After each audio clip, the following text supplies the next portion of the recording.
Let's talk today about why some people tend to learn languages faster and why some people tend to learn languages a little bit slower. My name is Azren. I run a business called the Calgary Language Nerds. We teach a whole bunch of different languages. If you'd like to learn a language with us, please go to the link in the description box of this episode. You can contact me and I'd be happy to speak with you further about learning a language with myself or one of my instructors. So as I said, today we're going to talk about why some people tend to learn a language a little bit slower and why some people tend to learn a language a little bit faster. Now, there are a few different, I suppose, factors for us to take into consideration. The first factor is how similar the language you're learning is to a language you already speak. For example, if you're trying to learn a language such as Japanese and you only speak English as another language, well, that's quite different. English and Japanese are quite different from each other. On the other hand, if you're an English speaker and that's the only language you speak and you try to learn Spanish, well, that might come a little bit faster because English and Spanish share more similarities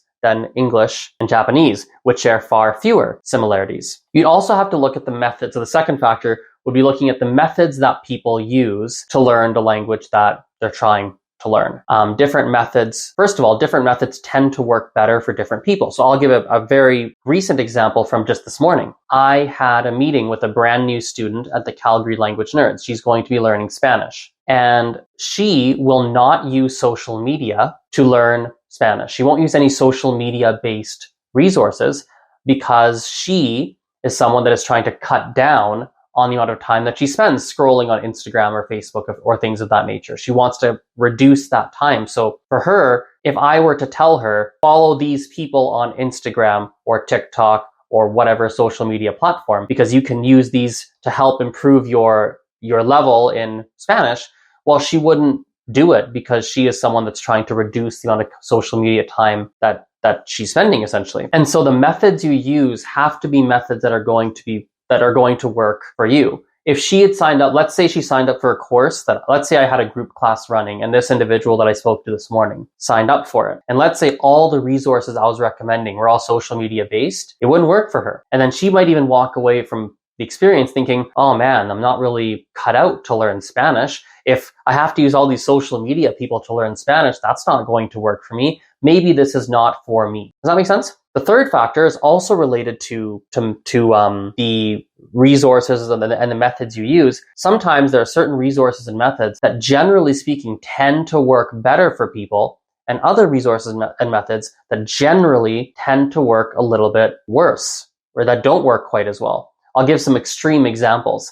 I made a video recently about learning a language by reading a dictionary, right? So opening up a dictionary and reading it. Well, that's probably not going to work for most people. It's probably not recommended. There are some outlier cases where maybe that's going to be a method that works for some people, of course, but for most people, that's not going to be a good method. There are certain things that seem to be relatively tried and true and work for the vast majority of people. In fact, if you go to azrenthelanguagenerd.com/top-tips, maybe I can put a link in the description or something. If you go to that website, you're going to see 12 different videos and podcasts that I've made that distill out, I did the best that I could anyway, distill out to the best of my ability some of the most important tried and true methods or tried and true resources, even in some cases, in some of the videos, when it comes to learning another language.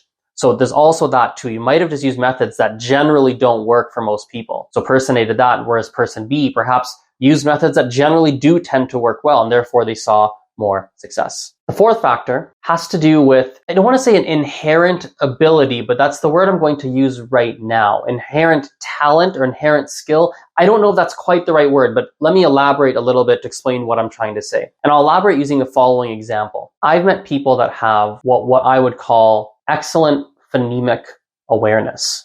So what does that actually mean? Well, that means that when they hear a word, for one reason or another, they're able to take that word and split that word up into its individual sounds. So if you take a word like cat, right? Cat has k, a, t, 3 different sounds, 3 letters, 3 sounds. But if you take a word, certain words, like if you take any word with a PH in English, PH is 2 letters, but it's 1 sound.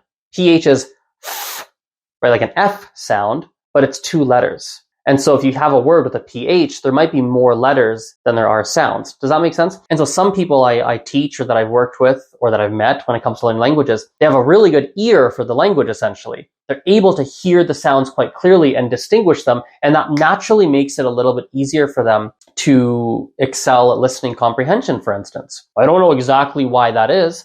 Maybe it's because they're born that way. Maybe it's because when they were young, they learned to read and they learned that skill as a child. Maybe because they did music as a kid. Who knows why it is? I don't know why it is, but some people have an easier time with that. So it makes listening comprehension a little bit easier. It might even make pronunciation a little bit easier too. On the note of pronunciation, like, I don't know why, but for me, I've always, throughout my life, been interested in, or rather throughout my language learning experiences, not my whole life, but maybe through language learning experiences, I've always been very interested in pronunciation. I enjoy nerding out over pronunciation, listening to how native speakers talk, really trying to catch little nuances, trying to imitate them. I enjoy it quite a bit. So I spend a lot of time on it, right? I don't know why I enjoy it. I don't know where that came from. But that means that if you look at me, person A and person B, myself and someone else, maybe person B doesn't have the same pronunciation level that I do.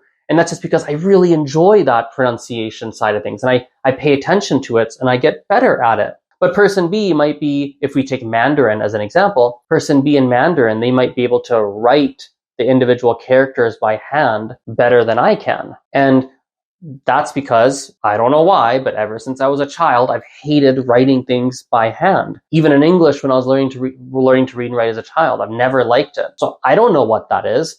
So it's not maybe an inherent talent or ability, but maybe it's just individual factors. We're all a little bit different, I suppose. And for some reason, certain parts of the language are going to appeal to one person more than another. Certain parts of the language will be easier or harder for one person than another.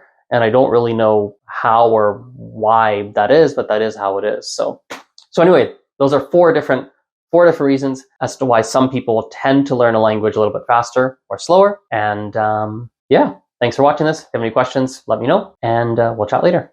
Bye-bye.